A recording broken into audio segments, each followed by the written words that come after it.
com a morte. Muitos entram e não saem. Muitos entram e ficam ali. Semana passada eu tive que lidar com isso. Um familiar, comunicar ao familiar um óbito. É triste isso. Nós não estamos preparados para isso, né? Há quem diga que tem uma coisa que todo homem nasce, é com medo da morte. Eu, quando era jovem, lá para meus 17, 16, às vezes eu ficava de noite acordado assim, 2, 3 horas da manhã, minha mãe passava, vai dormir, garoto. Eu falava, mãe, estou pensando que eu vou morrer um dia. Dava um negócio na cabeça, eu falava, cara, mas eu vou morrer. Caraca, eu olhava no espelho e falava, cara, eu vou morrer. Eu, Bruno, ficava conversando, querendo entender por quê. Porque a gente não nasceu para morrer. A morte é uma quebra de uma originalidade formada por Deus. O homem não nasceu para morrer, o homem nasceu para ser eterno. Meu Deus! Só que a morte quebra, a partir do pecado, essa ideia original de Deus de viver eternamente. Então a gente, por não estar preparado com isso, porque não é da nossa natureza como essência morrer, sempre que se fala da morte, que lidar com a morte, que vemos morte, a gente fica meio estranho, porque a gente não foi gerado para aquilo, a gente não é preparado para aquilo. Então a Bíblia diz que a partir de Adão, o homem vai ter que lidar com essa realidade, qual? Morrer, né? Minha avó dizia uma coisa: todo mundo vai ter que lidar com a morte. Aí eu falava, avó, eu quero ir para arrebatamento. Eu falava sempre com a minha avó, avó, que eu vivo o arrebatamento da igreja, porque a única maneira de não lidar com a morte é se nós formos arrebatados. E eu quero crer que essa igreja é a igreja do arrebatamento. Fico conversando com o Uber, vim evangelizando o Uber falando de política. Falei, meu irmão, não tem quem vai entrar, quem vai sair, só tem um governo pleno, é o de Cristo que vai descer na terra. Ele, não, porque se entrar fulano no Brasil, como é que vai ficar? Eu voto em quem? Eu falei, irmão, qualquer um que entrar ali, todo mundo é ladrão, todo mundo é corrompido. Por quê? Porque todo mundo é pecador que não quer se regenerar ali, todo mundo é pecador. Mas e aí, como é que vai ter jeito? Vai ter jeito com Cristo, é o único jeito, que até porque o governo dele vai vir sobre a terra na volta dele. A Bíblia diz que a igreja vai ser arrebatada com ele e depois vai voltar para reinar com ele no milênio. Quem acredita que haverá esse dia, amado? Virá o dia em que o Cordeiro vai reinar na terra plenamente. Então, enquanto esse dia não chega, enquanto Cristo não está governando, todos que passam são corrompidos. Todos, porque todos são pecadores. E aí eu falando com ele sobre isso, eu falei para ele, só vai ter um dia da sua volta. E eu vim conversando com ele sobre isso. Então eu acredito, amados, que por tudo que a gente está vendo, por tudo que a televisão mostra, por tudo que a internet mostra, por todas as profecias bíblicas que se cumprem. Eu não sei se você estava vendo um dia desse agora, Ezequiel 47 está se cumprindo. Verdade. O Mar Morto está tendo vida. Encontraram um peixe no Mar Morto. Está começando a brotar palmeira frutífera nas regiões do Mar Morto que não tinha fruto. Verdade. Você pesquisa, sai daqui, joga na internet. Profecia de Ezequiel 37. Os cientistas estão querendo entender por que está nascendo tâmara naquela região. Porque a Bíblia diz em Ezequiel 37 que haveria um rio que sairia do trono de Deus e jorraria. E aonde batesse aquela água ia ter vida até chegar ao Mar Morto. Está se cumprindo Ezequiel 47, queridos. O que é isso, Bruno? Jesus está voltando. Alguém acredita nisso aqui? Jesus está voltando. Jesus está voltando. Então, se Jesus voltar, a igreja passa pelo arrebatamento e não prova da morte. Mas se você não viver essa experiência do arrebatamento, você vai ter que lidar com a morte um dia. Você vai ter que lidar com a morte. Um dia você vai morrer. E isso mexe com a gente, né? Falar isso. Pô, eu quero dar glória para falar que eu vou morrer. Eu quero falar que eu vou ter vitória. Porque eu quero que você reflita dentro daquilo que a gente vai construir nessa mensagem. Porque quando eu digo assim, você vai ter que morrer, se você não conhece o Evangelho de Cristo parece uma derrota, né? Mas para nós, a Bíblia nos garante que a morte nunca será uma derrota. Pelo contrário, a morte é a maior vitória que teremos. Porque quando morremos nesse tempo presente, viveremos eternamente com Ele. Porque a partir de Cristo, a morte não tem mais poder sobre nós. A partir de Cristo, nós fomos perdoados. E quando a morte vier nos prender eternamente, ela não vai ter força, porque Cristo nos livrou do império das trevas e da morte. E agora? Agora eu tenho vaga na eternidade. Oh glória! Então, meu irmão, se tem uma coisa que o crente que tem certeza da sua salvação não pode ter, medo da morte, amado. Crente tem que saber, se morrer hoje, amanhã eu estou com Ele na eternidade. Eu estou com Ele. É isso que nos conforta. É como Paulo diz: eu encerrei a carreira, guardei a fé, e agora, o que está preparado para mim é algo maior. Glória. Há uma eternidade me esperando. Oh, glória. Ele disse, Cristo disse, que Ele está preparando morada para a gente, amado. Talvez você vai passar a vida toda nesse tempo presente, não vai conseguir sair do aluguel, não vai conseguir ter a casa dos teus sonhos, mas calma, na eternidade tem uma casa pronta. O Pai está preparando casa para a gente. Oh, eu sinto Deus aqui, amado. Eu sinto Deus aqui. Então, para nós que estamos em Cristo, o morrer é lucro. Para nós que estamos em Cristo, morrer é ganho, lucro. Porque nós vamos para um lugar. Nós vamos para o Senhor. Mas como a gente conquistou isso? Isso se chama salvação. Isso foi dado por Cristo por meio da sua graça. Meu Deus. E agora eu quero construir com você como eu tenho condição de ter isso. Porque por mim eu não conseguiria. Não tinha como, né?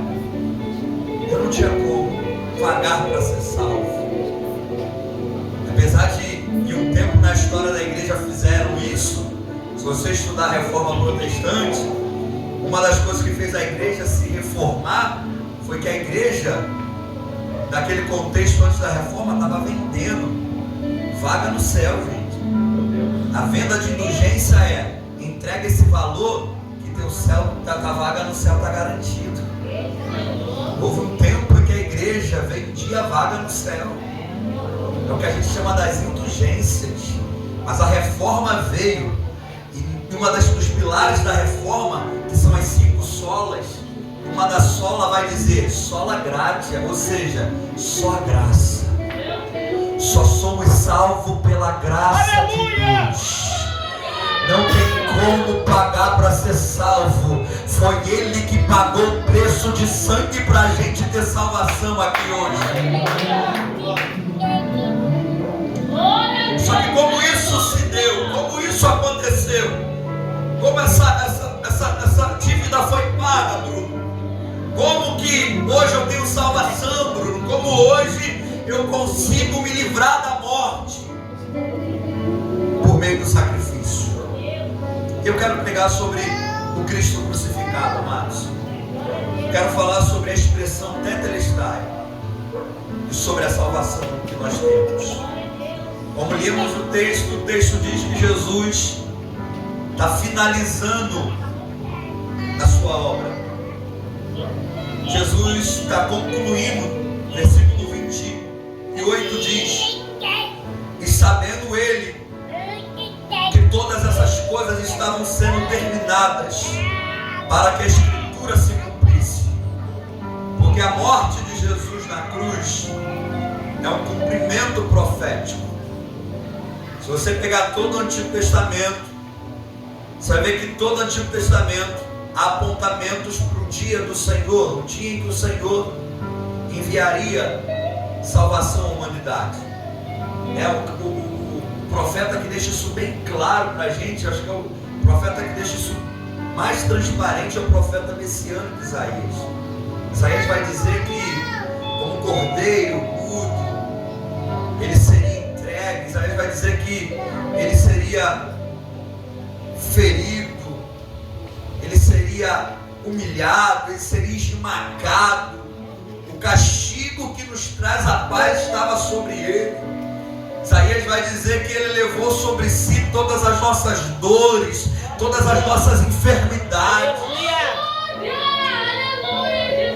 Isaías está tendo a visão do Calvário, está tendo a visão da morte do Cordeiro. E Jesus agora está diante desse cumprimento de profecia. Jesus está na cruz, gente, prestes a entregar o seu corpo, prestes a entregar a sua vida. E ele olha para aquilo tudo. E o texto diz que ele vai gritar uma palavra para finalizar a obra redentora. Ele na cruz, ele vai dar o brado que muda a história da humanidade. Ele vai gritar: Tetelestai. Na sua tradução, se você já tiver ela atualizada, vai estar: está consumado. É isso que significa essa expressão grega Tetelestai. Está consumado. Aleluia. Jesus está na cruz e ele vai dar um grito: está feito, está consumado, concluído, finalizado. Aleluia. E depois disso ele vai entregar o seu corpo e a obra de Cristo se conclui. Mas só que para chegar até ali, gente, para concluir uma obra, existe um processo. Eu fico imaginando, eu peguei essa igreja num dia que não tinha nada disso. Hoje você está vendo tudo bonitinho. Eu fico imaginando o último porcelanato. Pedreiro, ó. E ele olhando toda a obra pronta. E você está vindo, de repente, depois de tudo pronto, você não sabe o preço que foi. Tanto o preço de você ir numa loja, quanto o preço do esforço do profissional para entregar isso aqui. Mas no último porcelanato ele botou e falou: Pastor Hugo, vem ver. Está pronto, está concluído. Está encerrado o que eu tinha que fazer. Quando Jesus está dando o grito: está pronto, finalizei. A gente precisa entender que antes disso tem todo um processo por trás da obra que se conclui. Porque a obra, por isso que a gente chama isso a obra redentora, porque foi toda uma obra o homem ser salvo. E essa obra estava sobre a vida de Jesus para nós. Vamos lá no início dessa obra. O início dessa obra está lá em Lucas capítulo 1. Quando um anjo vai descer na terra e vai procurar uma virgem, para que por meio dessa virgem o Filho de Deus fosse gerado. Gente, olha que coisa linda. Cristo é Deus no trono. Ele sai do trono e se faz homem para salvar a gente. Aleluia. Vou repetir isso aqui. Cristo é Deus no trono. Deus precisa que alguém morra na terra para o homem ser salvo. Só que o homem não salva outro homem, porque o sangue do homem já é contaminado pelo pecado. Precisava ter um homem perfeito. Na terra não tem ninguém. Imagine Deus olhando para a terra e dizendo: não tem nenhum homem perfeito. Aí Cristo, Deus, eu me faço um homem e morro por eles. Cristo desce como Deus, vem para a terra, se submete ao ventre de uma mulher, nasce, cresce, para quando chegar na idade plena ele se entregar por mim, por você. Você tem noção disso, gente? Você tem noção que um Deus se fez homem para morrer no meu e teu lugar? Você tem noção de que não foi de graça, apesar de ter sido pela graça? É sobre isso que o pastor quer trazer a sua reflexão. Eu entendo quando o pastor traz isso, porque eu lembro de um livro que eu li. E esse livro se chama Discipulado. O autor é um nome muito estranho. Vou falar ele não, porque você vai embolar. Vou falar só o primeiro nome. O primeiro nome é Dietrich. Ele foi um teólogo que viveu durante um período da Segunda Guerra Mundial, um teólogo alemão. E ele defende poderosamente a graça. E ele cria uma nomenclatura que hoje a gente usa, chamada graça barata. O que é isso? É pessoas que não dão valor ao poder da graça. Pessoas que não fazem uso devido da graça de Deus. E querido, a graça foi cara demais para você se relacionar de qualquer jeito com Cristo e com o Evangelho. Aleluia. Ele usa esse termo graça barata para um povo que naquele contexto queria salvação, mas queria viver de qualquer jeito. É verdade, Jesus. E não tem como querer ser salvo pela graça se eu não me enquadro nos padrões do reino de Deus. Aí ele diz no livro que a graça, a salvação é pela graça, ponto. Porque se eu falar isso aqui, eu estou sendo o maior herege se eu discordar disso. A salvação é pela graça. Mas o livro ele diz: mas o discipulado vai custar tudo que você tem na vida. Aleluia! Aleluia. Essa frase mexeu comigo. Ninguém que vem aqui e tem Cristo paga para ter. É de graça. Mas assumir uma vida salva vai custar tudo que você tem, meu irmão. Aleluia! Quem disse isso foi o próprio Cristo em Marcos 8, 34 e 35. Ele diz: quem quer ganhar, quem quer ser salvo, vai ter que perder. E quem perder aqui, ganha lá. O problema é que tem gente que quer ganhar aqui, quer ganhar lá. Não, você tem que escolher. Ou você vive nessa terra, ou se prepara para viver na eternidade. Aleluia, meu Pai. Aí ele termina no 35 dizendo: aquele que quer vir após mim, faz o quê? Negue-se a si mesmo, toma a cruz e siga-me. Ou seja, eu abri o caminho da salvação pela graça, mas se não viver uma vida de discipulado, de renúncia, de cruz, o céu não é o teu lugar, meu irmão. É, meu Senhor. Oh, meu Senhor. Por que ele fala sobre a graça barata? Porque a graça barata era uma galera que se reuniu, pegou uns versículos da Bíblia isolados e disse assim: sou salvo. É, meu Senhor. Salvo uma vez, salvo para sempre. Vai nessa, que salvo uma vez, salvo para sempre. Não vive o que a gente chamado, o estudo nos chama disso de perseverança dos santos. E o que é isso? Eu sou salvo uma vez, mas agora preciso caminhar em perseverança. Porque o que a Bíblia diz? Guarda o que tu tem para que ninguém... Se tem como tomar, tem como perder, meu irmão. Então eu acredito que a salvação pode ser perdida sim, a partir do momento que você não se compromete com a graça que foi recebida. Sabe quem diz isso? O apóstolo Paulo. Romanos capítulo 6, ele diz assim, ó: vocês devem continuar pecando para que a graça ande vocês, para que vocês tenham mais graça. Por que ele diz isso? Porque no versículo capítulo 5 ele diz assim, ó: aonde abundou o pecado, aí o que os irmãos de Roma pensam? Se aonde abundou o pecado superabundou a graça, quanto mais pecado eu tenho, mais graça recebo. Aí Paulo, peraí, não é assim não.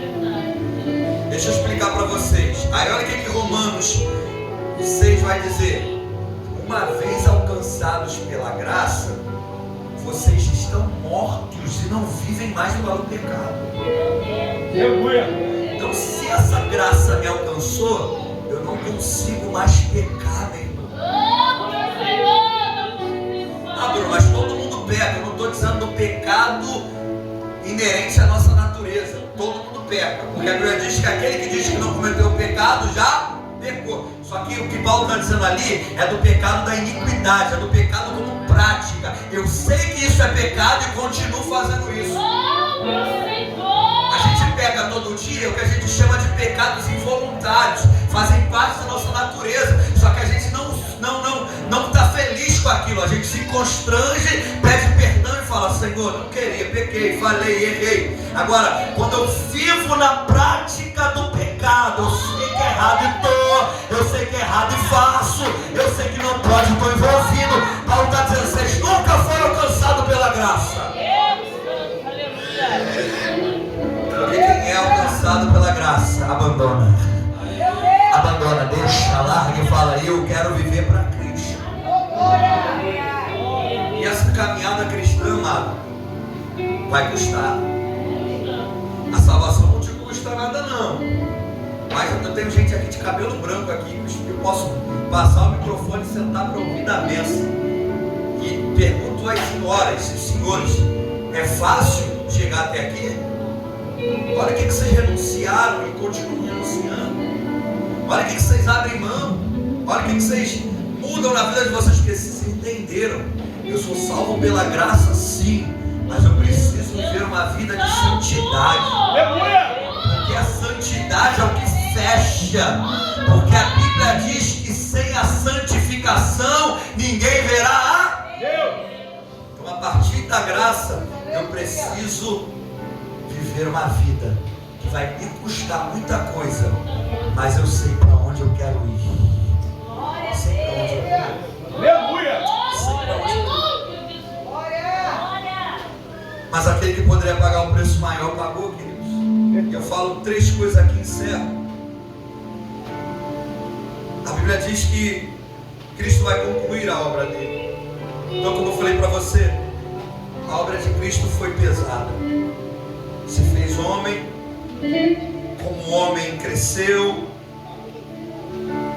se desenvolveu, chegou à idade de maturidade, chegou aos 30 anos, onde o ministério dele começa. E aí ele pega os seus discípulos, sai e começa aquilo que vai fechar a obra da salvação. Ele vai pregar o evangelho, ele vai curar, ele vai libertar. Tudo isso porque um dos pontos da obra de Cristo era ele se revelar como Messias. Ele precisava mostrar para o povo: eu sou o Filho de Deus, eu sou enviado, eu sou aquele que veio trazer salvação para vocês. Só que o povo queria um Messias que viesse libertar eles da opressão de Roma. O povo não deu crédito ao Messias Cristo porque eles imaginavam o Messias que viriam trazendo uma justiça humana. Só que Cristo não veio naquele primeiro momento libertar o povo da opressão de um governo. Ele veio libertar o povo da morte do pecado. Meu Deus! Muito maior do que uma opressão de Roma. Porque a opressão de Roma passa com os séculos, com os anos. Agora eu quero ver quem era capaz de nos libertar da opressão do pecado e da morte. Foi para isso que o libertador veio. Ele vem, começa a sua obra, até que chega o dia onde ele vai ser traído, espancado, julgado injustamente, abandonado, sentenciado. A gente poderia ficar falando aqui sobre tudo que ele passou na cruz, todos os castigos empregados por Roma, o que envolveu a crucificação dele. Eu estava lendo um livro para preparar essa mensagem. O nome desse livro é A Crucificação de Jesus, na ótica de um perito, de um médico que trabalha com autópsia. Ele tentou explicar, pegando dados de como era a crucificação naquele tempo. Ele tenta explicar o que Jesus sofreu. Amados, não consegui ler o livro não.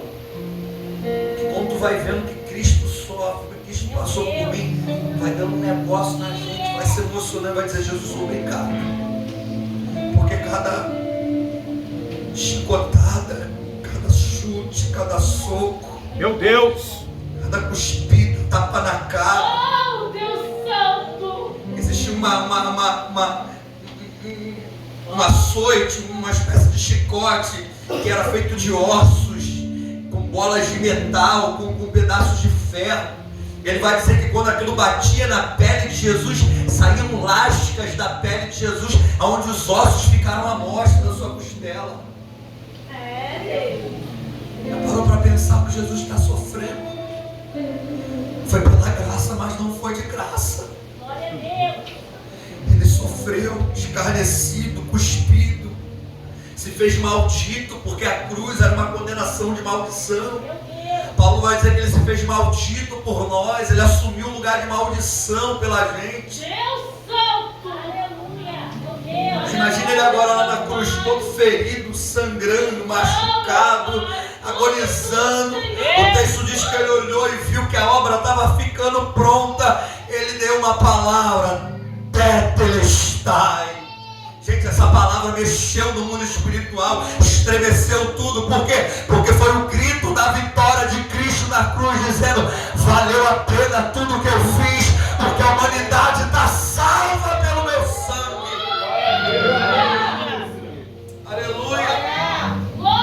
Estou sentindo Deus aqui. Tem alguém que é grato pelo sacrifício de Cristo na cruz?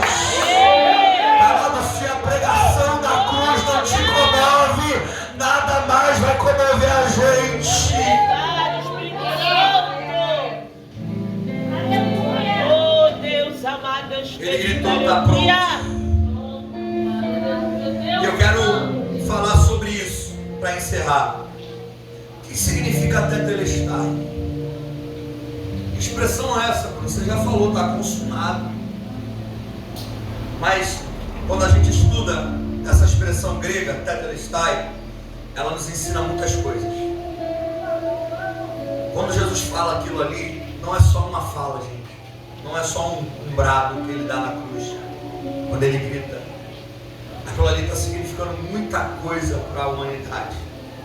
Por quê? Deixa eu explicar para vocês. A palavra tetelestai, ela tem uma ramificação da palavra telos. E essa palavra telos, ela significa finalizado, completo. Essa palavra, ela é encontrada no mundo antigo, em algumas situações do período de Jesus. Então Jesus está falando tetelestai, porque essa palavra, no tempo do contexto cultural dele, era uma palavra usada em algumas coisas. Eu quero falar 4 coisas que essa palavra é usada e eu encerro. Onde se usava a palavra tetelestai? Primeiro, quando um filho ou um servo terminava uma tarefa. Quem é mãe e pai aqui? Diga glória a Deus. Glória a Deus. Isso é uma coisa que tu dá para a filha, tarefa, né? Eu fui filho, né? Não sou pai ainda, mas fui filho. Minha mãe era assim, minha mãe acordava, eu estudava de manhã, voltava no colégio, não tinha trabalho de casa, mãe, ó, pode ir para a rua. Mas ela dava uma lista, faz isso que vai para a rua. Tem dia que minha mãe fazia uma lista de coisas que eu acho que eu vou para a rua, né? Lava o banheiro, varreu o quintal, tirava de lixo, né? Aí eu fazia aquilo ali, aí eu ia para minha mãe e falava: mãe, tá feito. Se eu fosse naquele contexto, eu ia dizer para minha mãe: mãe, tetelestai. Ou seja, concluir uma tarefa. Então, quando o filho concluiu uma tarefa que o pai dava, o filho dizia tetelestai. O pai entendia: ele fez o que eu mandei ele fazer. Quando o servo recebia uma ordem do Senhor e dizia: olha, vai lá, busque isso aqui, paga isso aqui. O servo ia lá, ele voltava ao seu Senhor e dizia: tetelestai. Ou seja, finalizei, concluí. Então, quando Cristo grita na cruz, tetelestai, ele está se pondo como filho e servo. Primeiro como filho, para dizer para o pai: pai, desci do céu com uma missão, olha para cá, está feito. Desci para morrer, estou morrendo, estou concluindo a obra da salvação.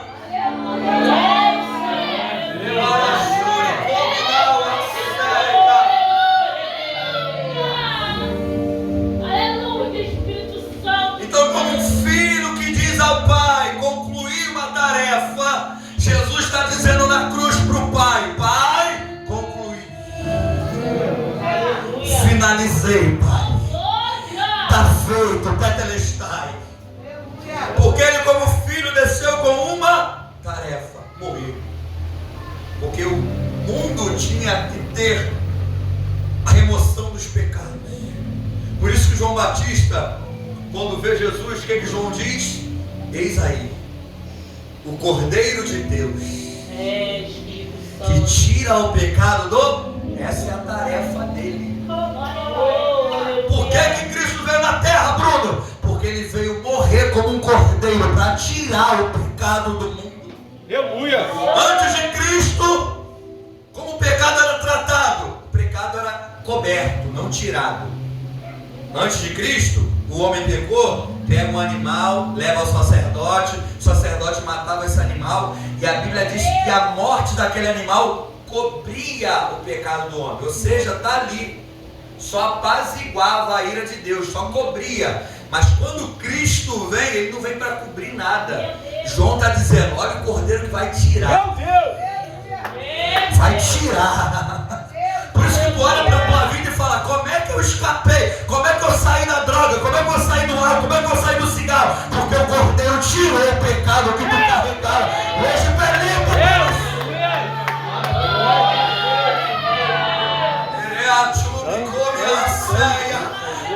Quem teve pecado, glória a Deus. Eu vi uma juíza um dia desse, uma juíza, estava dando uma audiência. Eu achei isso tremendo. A juíza na audiência estava defendendo a liberdade de expressão cristã. E aí no meio da defesa, dando uma audiência, não sei qual foi a assembleia, não sei o estado. Mas ela disse assim, na audiência ela falou, eu sou ateu, não acredito em Deus. E aí você pergunta, por que eu como ateu estou defendendo os cristãos e a igreja? Deixa eu contar algo para vocês. Eu tenho um irmão, minha família tem dinheiro, meu irmão é viciado em drogas, minha família gastou tudo que tinha para ter meu irmão liberto do vício, ele nunca saía das drogas. Até que um dia foram lá em casa, uns amigos falaram para o meu irmão, vamos lá para a igreja. E meu irmão foi para essa igreja, foi indo.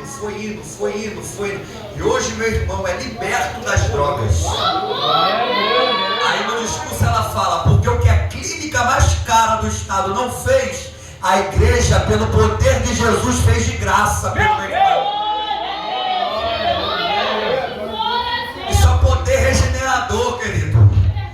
Quem ia tirar ele das drogas? Ninguém, mas Cristo foi lá e falou, eu tiro, eu arranco, porque não tem vício maior do que teu poder, não tem vício maior do que meu sangue. Gente, eu posso passar o microfone aqui pra gente que falava, como é que eu ia sair disso e hoje tu está aqui liberto? É verdade, Deus. Se eu passar o microfone aqui, vai ter testemunho. Tem de gente aqui que, meu Deus do céu, era a luta, né? Era só de caixas e mais caixas. Brincava.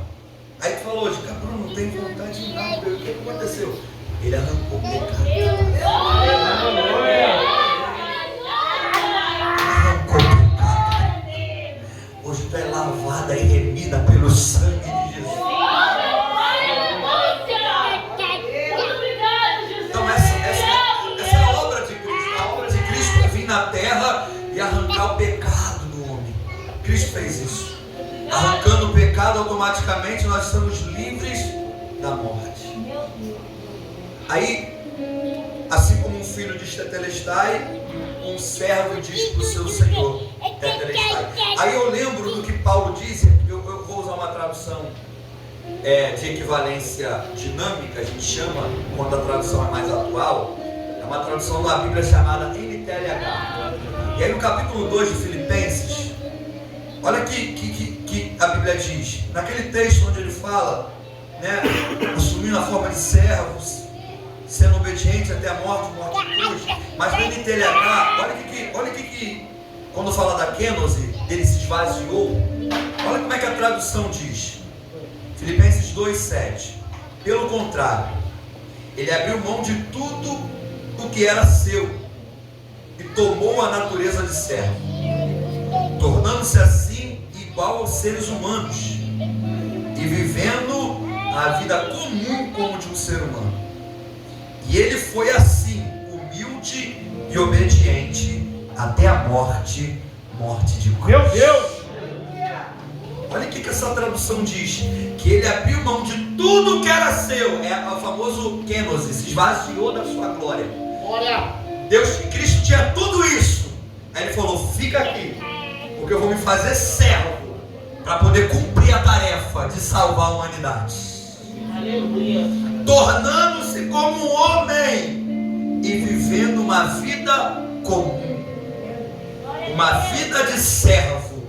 Foi obediente, foi humilde até a morte. Meu Deus! Aleluia. Morte de cruz. Então quando ele grita na cruz, Ele está dizendo: eu deixei tudo isso, me fiz servo, assumi forma de homem, estou aqui humilhado, um Deus que se humilha, estou aqui, sofri, apanhei, mas eu estou gritando: está concluído, eu fiz a obra que eu tinha que fazer. Deus, aleluia. Eu estava estudando um dia desses, e quando Paulo diz assim, que a mensagem da cruz para os gregos é loucura, né? Mas para nós é poder de Deus. Por que a mensagem da cruz para os gregos é loucura? Eu fui estudar isso aqui rapidinho. Os gregos, eles têm uma ideia de divindade. Você conhece uma coisa chamada mitologia. Quando Paulo está pregando Cristo crucificado, naquele contexto que Paulo prega, a mitologia estava tomando conta daquilo ali. Mitologia é uma enganação, uma mensagem. E quem era a mitologia que tomava conta? A mitologia é grega. Se você estudar, vem aqui, não estou dizendo para você se aprofundar não, mas se você estudar, ver filmes que falam de mitologia, você vai ver sempre um Deus que desce na terra, forte, poderoso, se relaciona até com mulheres da terra que criam semideuses, né? Isso é mitologia. Então, para o grego, ele tem uma ideia de que se Deus desce na terra, ele desce com poder. Aí vem Paulo dizendo que o Deus dele desceu na terra e morreu na cruz. Meu Deus. Aleluia. Aí os gregos têm uma ideia de Deus descer para ser forte. Aí Paulo está dizendo que o Deus dele se submeteu à fraqueza de morrer como um maldito na cruz. Por isso que o texto diz que para eles pareceu loucura. Por quê? Por Paulo, tem que me apresentar um Deus que me faz acreditar e servir a esse Deus. Só que Paulo mostra o Cristo crucificado, humilde, humilhado, servo. Mas por trás desse Cristo, ele vai mostrar a maior vitória que esse Cristo conquistou, que foi livrar a gente da morte, que foi livrar a gente do pecado.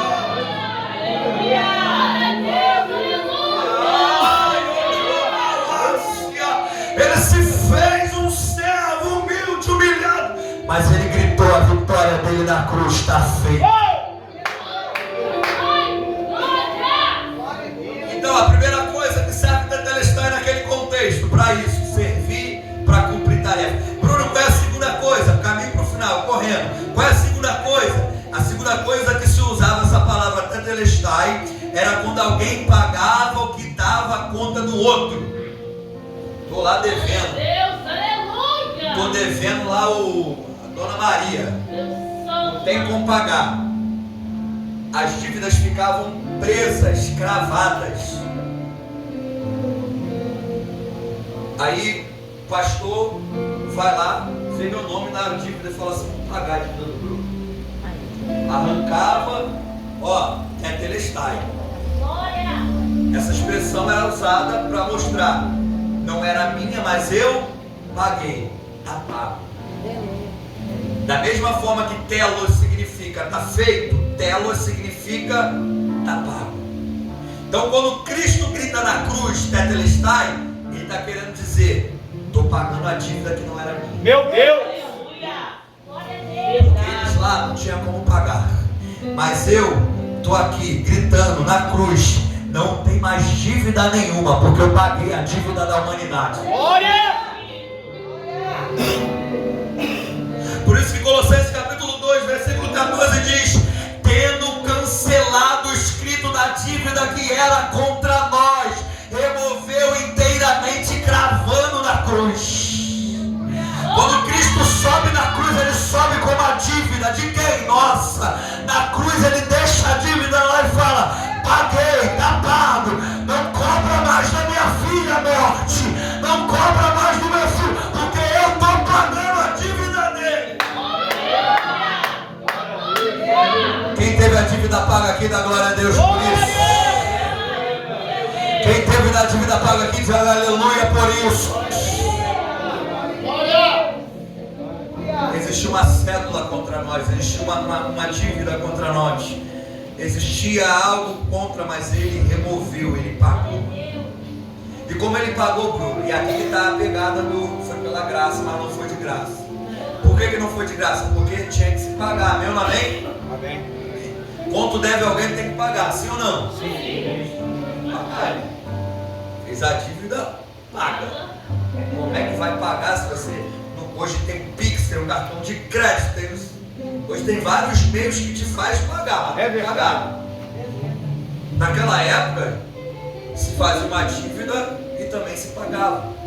Só que diferente da nossa época, que tem meios para se pagar, naquela época poucas coisas representavam valores. E as principais eram a prata e o ouro. Quando se devia, se pagava em prata, se pagava em ouro. Então, símbolo daquilo que pode pagar alguma coisa é prata e ouro. São símbolos maiores daquilo que representa valor. Só que nenhuma prata do mundo, nem ouro do mundo pagava o que a gente devia. Por isso que é de graça. E por isso que tem gente que é cheio do dinheiro e não vai para onde a gente vai. Porque o dinheiro deles não vai pagar o que a gente tem. De graça conseguimos pelo sangue. Tem gente que mora na Barra agora. Se morrer, não vai para onde a gente vai. É como dizia a vovó, por isso que no caixão não tem gaveta. E fica tudo aqui, meu irmão. Vai ficar. Tem uma música aí uma banda aí, jovem, chamada Apocalipse 16, que ela diz: pra que tanto dinheiro? Não adianta pôr no bolso do terno, eles não aceitam isso lá no inferno. Isso não vale nada. Quando morre, não vale nada. Agora, a gente lá dentro do lameirão, lá enfiado em Campo Grande, se morrer, meu Deus, eternidade me esperando. Eu vou pro céu porque ele pagou por mim. Aí Pedro vai escrever isso. Eu vou resumir, né? O que Pedro falou, estou eu tentando parafrasear. Mas o que Pedro diz em na primeira carta dele, capítulo 1, versículo 18 e 19, é isso que eu estou dizendo. Ele diz: sabendo que não foi com coisas corruptíveis, como prata ou com ouro, que fosse resgatado, mas com precioso sangue, como de um cordeiro imaculado. Pedro está dizendo: ouro não pagava para salvação, prata não pagava para salvação. O que é que pagava, Pedro? Sangue do cordeiro. E ele derramou na cruz e pagou a nossa dívida. Terceira coisa, o que significa tetelestai naquela época? Tetelestai era usado para marcar uma propriedade. Eu comprava um lugar, um terreno, tinha que marcar aquilo ali como meu, né? Fazia-se uma placa, fazia-se um documento e dizia tetelestai, ou seja, é meu. Estou marcando isso aqui. Então vem comigo. Primeira coisa que significava tetelestai, algo que era feito. Segunda coisa, algo que era pago. Terceira coisa, algo que era tomado como propriedade. Pegaram isso aqui, esse celular é meu, né? Tem uma marca aqui da maçã, mas não é da maçã, não é meu, eu que paguei. Então botava uma marca minha e dizia tetelestai, é minha propriedade porque eu paguei por isso. Quando Cristo diz na cruz tetelestai, ele está dizendo para aquele que foi alcançado pelo sangue dele: você agora é minha propriedade porque eu te paguei. Aleluia. Diga para alguém que está do seu lado: não faça isso muitas vezes, eu não estou sentindo Deus. Diga para ele: tu tem um dono, tu tem uma marca. Tu é de Cristo, por quê? Porque o sangue dele comprou você, você é dele hoje. Por isso que o próprio Pedro diz também no capítulo 2, versículo 9: nós somos o que? Propriedade exclusiva de propriedade. Cristo trata daquele que é salvo como propriedade. Pedro fala: você é de Cristo, você é propriedade dele, porque ele te comprou. E tem coisa melhor do que ser propriedade de Jesus, gente? Saber que ele é nosso dono. Eu tenho um dono. Alguém tem um dono aqui? Eu tenho um dono. Ele pagou por mim. Essa é a raiva do diabo. O diabo olha pra gente e fala: rapaz, quero tocar nela, mas não posso, porque é propriedade dele. Essa é a raiva do cão. Ele olha: vou tocar na família, vou tocar na... Quando chega, opa, é propriedade dele, está marcado por ele, tem sangue dele, tem marca dele. Eu quero ver o diabo tocar em quem é propriedade. Eu estou sentindo Deus aqui. Deixa eu liberar uma palavra aqui. Diabo, recua, porque a gente é propriedade e a gente tem a marca.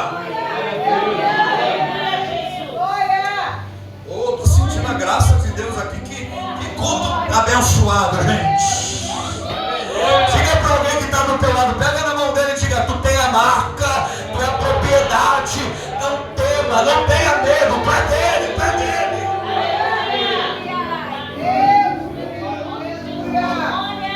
A última coisa que significava tetelestai,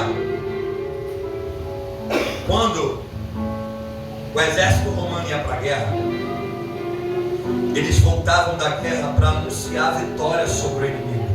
Isso aqui eu estava lendo um livro que fala justamente sobre isso, sobre expressões do mundo antigo que estão lá e a gente precisa estudar, gente. A Bíblia é rica demais. E aí, por que Cristo, você entende? Cristo poderia falar tanta coisa na cruz, gente. Por que ele diz tetelestai? Porque ele está querendo dizer: paguei, comprei, fiz a obra. E aqui eu quero falar da última causa que era envolvida essa expressão. Quando os romanos voltavam da guerra e venciam os inimigos, eles entravam depois do campo de batalha no lugar do triunfo, onde era celebrada a vitória sobre os inimigos. E esse historiador vai dizer que os romanos eles pegavam os seus escudos e a sua espada e batiam escudo e espada e gritavam: tetelestai, tetelestai, tetelestai. E essa expressão significava: o inimigo foi vencido e a vitória é nossa. Vencemos a guerra, vencemos a batalha. Ou seja, quando Cristo grita na cruz tetelestai, ele está dando um grito de vitória sobre o inimigo que foi derrotado. Que inimigo é esse, Bruno? O pecado foi derrotado na cruz. O pecado era o grande inimigo do homem, mas Cristo foi lá, venceu o pecado e gritou o grito da vitória, dizendo: está feito, eu venci o pecado. Ele está vencido. Por isso que Paulo, em 1 Coríntios capítulo 15, versículo 55 a 57, eu encerro aqui, ele diz: ó morte, aonde está a tua vitória? Ó morte, aonde está o teu aguilhão? O aguilhão da morte, que é o pecado, e a força do pecado é a lei, mas Deus, pela graça do seu Filho, nos deu vitória sobre o pecado. Aleluia. Olha o que Paulo está dizendo, gente. Morte, cadê morte, tua força? Cadê morte? Cadê teu aguilhão que prende o homem? Cadê morte? Mostra tua força, cadê morte? Você foi derrotada porque o pecado foi vencido por Cristo. A morte tem um aguilhão, gente. A morte tem o poder de prender o homem, mas quem está em Cristo, o aguilhão dele não funciona mais com a gente. Por isso que a morte não deteve Cristo, porque Cristo morreu sem pecado. Lembra que eu falei para você? Todo homem que morria era condicionado a ser preso pela morte. Só que Cristo morreu sem pecado. Automaticamente ele venceu ela. E aí ele diz que a partir daqueles que estão nele também vão vencer.